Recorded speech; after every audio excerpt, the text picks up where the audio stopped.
আসসালামু আলাইকুম, learn with নাফিল চ্যানেলে আপনাদের সকলকে স্বাগতম জানাচ্ছি। আজকে এইচটিএমএল সিরিজের পার্ট 8-এ আমরা দেখতে চলেছি এইচটিএমএল এ প্যারাগ্রাফসটা কিভাবে কাজ করে। তো চলুন কথা না বাড়িয়ে ভিডিওটি শুরু করা যাক। তো এইখানে আমি আমার কোড এডিটর হিসেবে ভিএস কোডটাকে ওপেন করে নিয়েছি এবং এই যে বাম সাইডে আমার আগের ক্লাসগুলোর ফোল্ডারগুলো আছে। তো এই সকল ফোল্ডারগুলো কিভাবে ক্রিয়েট করতে সবকিছু আমি আগের ক্লাসগুলোতে দেখেছি। তো আপনারা যদি আগের ক্লাসগুলো ঠিকভাবে দেখেন তাহলে এই সব কিছুই জানতে পারবেন। তো আজকে যেহেতু আমাদের 8 নাম্বার ক্লাস, তো আমি এখানে আরেকটি ফোল্ডার ক্রিয়েট করে নিচ্ছি 8 নাম্বার ক্লাসের জন্য। এইখানে 8 নাম্বার ক্লাসের জন্য এইচটিএমএল প্যারাগ্রাফস নামে একটি ফোল্ডার ক্রিয়েট করে নেওয়ার পর এবার আমি এর মধ্যে একটি index.html বলে ফাইল ক্রিয়েট করে নিচ্ছি। এখন এইখানে index.html ফাইল ক্রিয়েট করার পর এর মধ্যে আমি এখন এইচটিএমএল এর যে বেসিক স্ট্রাকচারটা আছে সেইটা নিয়ে আসবো। এইখানে এইচটিএমএল এর বেসিক স্ট্রাকচারটা নিয়ে আসার পর এইখানে যে টাইটেল ট্যাগ আছে এর মধ্যে আমি লিখে দিই, আজকে যেহেতু এইচটিএমএল এর প্যারাগ্রাফ নিয়ে আমরা ক্লাস করতেছি, এইচটিএমএল প্যারাগ্রাফ এটা লিখে দিই। এইখানে টাইটেল ট্যাগের মধ্যে এইচটিএমএল প্যারাগ্রাফস লিখে দেওয়ার পর এইবার আমরা চলেন দেখি যে এইচটিএমএল এ প্যারাগ্রাফ ট্যাগটা কিভাবে কাজ করে। এইচটিএমএল এ প্যারাগ্রাফ ট্যাগ লেখার জন্য আমরা লিখবো শুধু পি লিখবো। আমরা কি বলছি, এইচটিএমএল এ বেশিরভাগ ট্যাগই থাকে হচ্ছে বডির মধ্যে, তাইলে এই যে বডি শুরু হয়েছে বডি শেষ হয়েছে এর ভিতরে আমাদেরকে ট্যাগটা লিখতে হবে। তাইলে পি ট্যাগ লেখার নিয়ম হচ্ছে আমরা এখানে লেফট অ্যাঙ্গেল ব্র্যাকেট দিব, তারপরে পি দিব, তারপরে রাইট অ্যাঙ্গেল ব্র্যাকেট দিলে দেখেন পি ট্যাগ শুরু হয়েছে এবং শেষ হয়ে গেছে। এটা কিন্তু একটা ফুল ট্যাগ, ঠিক আছে। এই ট্যাগের হচ্ছে ওপেনিং আছে এবং সেই সাথে ক্লোজিং আছে, এটা কিন্তু এমটি ট্যাগ না। তো এইখানে শুরু আছে এবং শেষ আছে এবং এর মধ্যে আমরা যা লিখবো সেইটাই মূলত আমরা কি আমাদের ওয়েবসাইটে বা ব্রাউজারে আমরা দেখতে পাবো।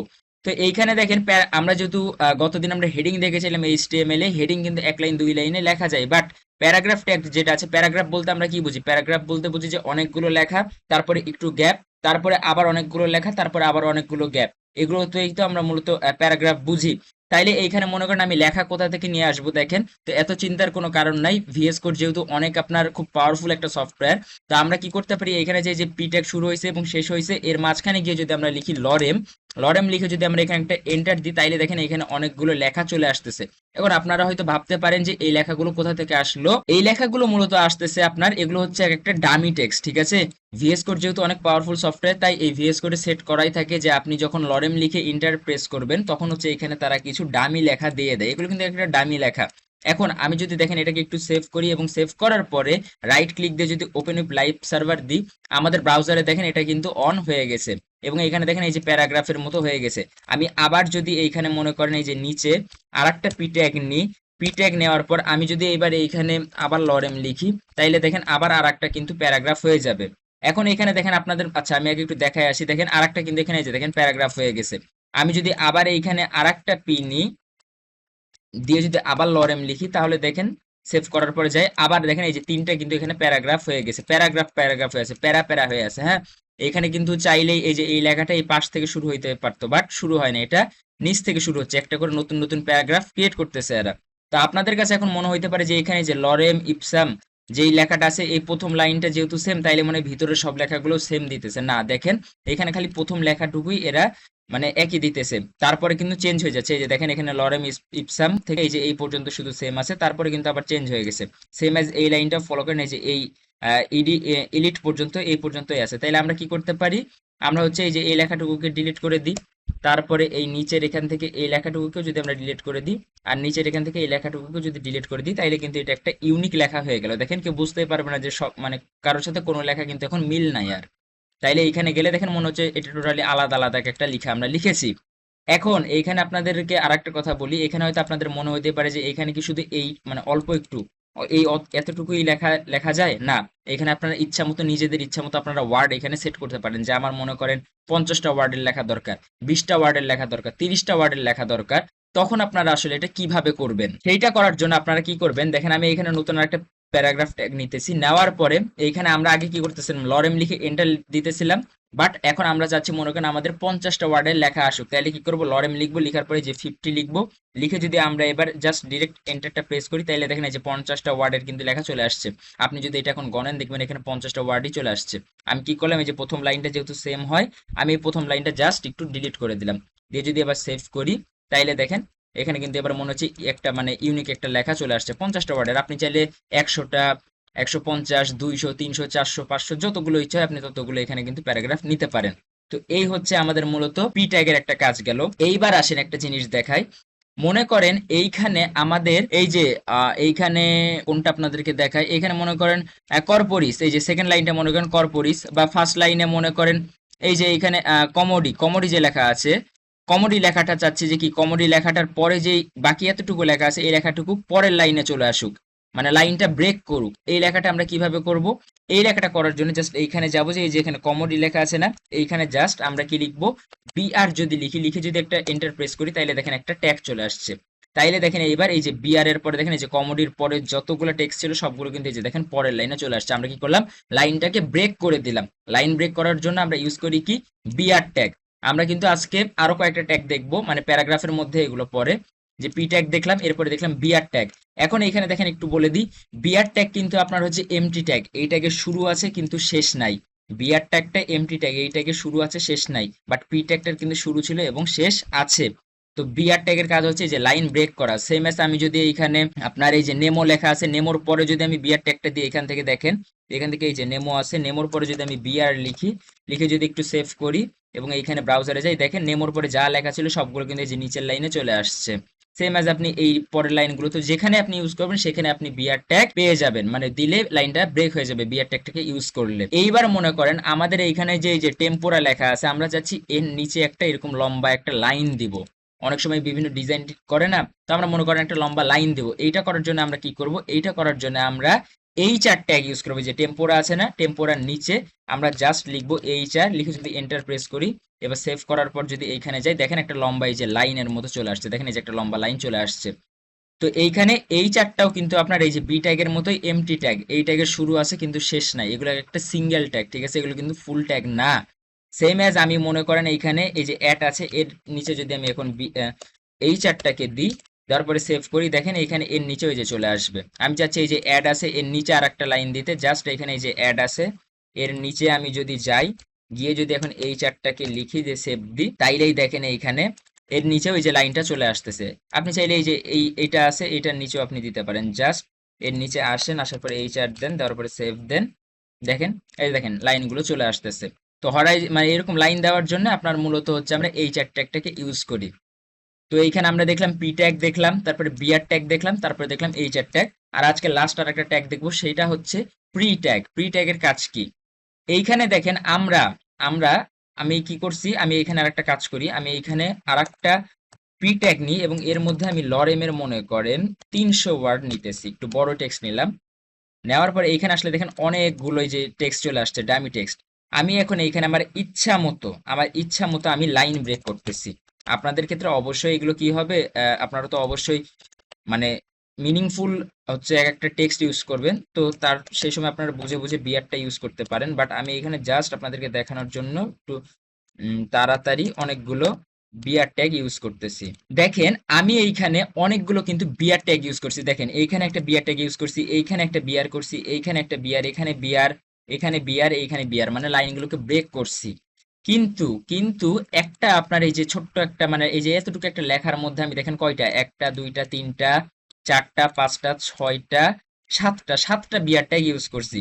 তো এই যে আমরা বারবার একটা লেখার মধ্যে সাতটা আপনার হচ্ছে বিয়ার ট্যাগ ইউজ করতেছি, লাইন ব্রেক করতেছি। তো আমরা এই ট্যাগটাকে ইউজ না করে আমরা ডিরেক্ট হচ্ছে প্রি নামে একটা ট্যাগ আছে, এই ট্যাগটাকে যদি ইউজ করি, তাইলে আমাদের লাইন ব্রেক করার জন্য বা স্পেস বাড়ানোর জন্য আমাদেরকে বারবার এই বিয়ার এর মতো মানে বিয়ার ট্যাগটা ইউজ করতে হবে না। এটা হচ্ছে একটু ভালো প্র্যাকটিস হবে, বা এইটা হচ্ছে আমাদের ইউজ করা উচিত বারবার বিয়ারটা দিয়ে লাইন ব্রেক না করে। তাইলে কি করবো, জাস্ট আমরা লিখবো পিআরই দিয়ে যদি এন্টার দিই, প্রি ট্যাগটার কিন্তু আপনার শুরু আছে এবং শেষ আছে, ঠিক আছে। এখন এর মধ্যে মনে করেন আমি একটা মনে করেন ইংলিশ পোয়েম, ইংলিশের একটা কবিতা নিয়ে আসি ধরেন, এখান থেকে আমি একটা ইংলিশের কবিতা নিয়ে আসি। আচ্ছা এই যে দেখেন এইটা মনে করেন একটা কবিতা, আমি এখান থেকে মনে করেন এই যে এই ফার্স্ট পাঁচটা লাইন আমি নিয়ে আসলাম। নিয়ে এসে যদি আমি এই যে প্রির মধ্যে ছেড়ে দিই এবং সেভ করি, দেখেন যেভাবে আমি রাখছি সেইভাবেই কিন্তু এটা আমাদের এখানে শো করবে। দেখেন এই যে দেখেন, এখন আপনারা একটু দেখেন, আমি যদি একটু জুম করি আপনাদেরকে, এই যে দেখেন এই যে এই পাঁচটা লাইন আমি নিয়ে আসছি। পাঁচটা লাইন নিয়ে আসার পর কি হয়েছে দেখেন, আমার এইখানে একটা দেখেন ভালো করে দেখেন, আমি আপনাদেরকে একটু বুঝাইতেছি এটা। 37 নাম্বার লাইনে আমি একটা লাইন লিখছি, 38 নাম্বার লাইন কিন্তু আমার ফাঁকা। এখানে এই যে নাম্বার দেওয়া থাকে ভিএস করে যে কত নাম্বার লাইনে কোন কোডটা আছে। 39 নাম্বার লাইনে কিন্তু আমরা আবার একটা লাইন লিখছি, তাইলে দেখেন এখানে 38 নাম্বার লাইন যেহেতু ফাঁকা, এইখানে দেখেন এই যে 38 নাম্বার লাইনে কিন্তু ওরা ফাঁকা রাখছে। তারপরে 39 নাম্বার লাইনে আর একটা হচ্ছে লেখা রাখছে, এই যে রাখছি। 40 নাম্বার লাইন কিন্তু আমার আবার ফাঁকা আছে। সেইভাবে এখানে এই যে 40 নাম্বার লাইন কিন্তু ফাঁকা। আবার 41 নাম্বার লাইনে আছে লেখা। আবার দেখেন এই যে 42 নাম্বার লাইন ফাঁকা, সেম এজ এখানে 42 নাম্বার লাইনও ফাঁকা। 43 নাম্বার যে লাইন আছে সেইটাতে আপনার এই যে লেখা আছে। 44 নাম্বার লাইন কিন্তু আবার আমার এখানে ফাঁকা আছে দেখেন। আবার 45 নাম্বার লাইনে গিয়ে আর একটা লেখা আছে। তাইলে আপনি এখানে যেখানে যেখানে স্পেস দিতেছেন সেই স্পেস গুলো কিন্তু এখানে কাউন্ট হচ্ছে। আপনি স্পেস দেন, আমি এখানে যদি আর একটা স্পেস বাড়াই দিই যে 42 নাম্বার লাইনে, যে যদি একটু সেভ দিই দেখেন এই যে দেখছেন এখানে ডাবল হয়ে গেছে, দেখেন স্পেস কিন্তু আরো বেড়ে গেল। আমি আর একটা মনে করেন এখানে স্পেস দিলাম, 3টা স্পেস দিলাম 3 লাইনের, দেখেন এখানে কিন্তু যে স্পেস বাড়তেই আছে, মানে এই যে প্রি ট্যাগটা আছে এই প্রি ট্যাগ গুলো কিন্তু স্পেস গুলোকে কাউন্ট করে। বাট এই প্যারাগ্রাফ ট্যাগ বলেন বা হেডিং ট্যাগ বলেন এগুলো কিন্তু আপনার স্পেসকে কাউন্ট করতো না। আপনি যতই এই যে প্যারাগ্রাফের মধ্যে সে স্পেস দেন ও কিন্তু এখানে স্পেস নিত না। আমি মনে করেন এই যে উপরের এটাকে দেখেন এই যে এখানে 1000টা স্পেস দিই দেখেন, দিয়ে সেভ দিই, এখানে লাভ হবে না। দেখেন এই যে এখানে দেখেন, এখানে দেখেন এই যে এই লাইনটাতে আমি কত স্পেস দিলাম, এখানে আমি কতগুলো স্পেস দিয়ে রাখছি, বাট দেখেন এইখানে হচ্ছে স্পেস কাজ করে নাই। বাট প্রি ট্যাগের ক্ষেত্রে আপনি যত স্পেস দেন সেটা কিন্তু এখানে অবশ্যই কাজ করবে। তো আমরা এইভাবে কিন্তু এই যে লাইন ব্রেক ট্যাগটা ইউজ না করে, বিয়ার ট্যাগটা এতবার ইউজ না করে, বিয়ার ট্যাগটা এতবার ইউজ না করে, যে এইভাবে বারবার বিয়ার ট্যাগ দিয়ে লাইন ব্রেক না করে আমরা ডিরেক্ট প্রি ট্যাগটা ইউজ করতে পারি। তাইলে আমাদের বারবার ট্যাগটাকে মানে ট্যাগ লিখতে হচ্ছে না, এবং এটা হচ্ছে ভালো একটা প্র্যাকটিস যে প্রি ট্যাগটাকে আমরা ইউজ করে এই যে বিভিন্ন রকম ভাবে এটা লিখতে পারি।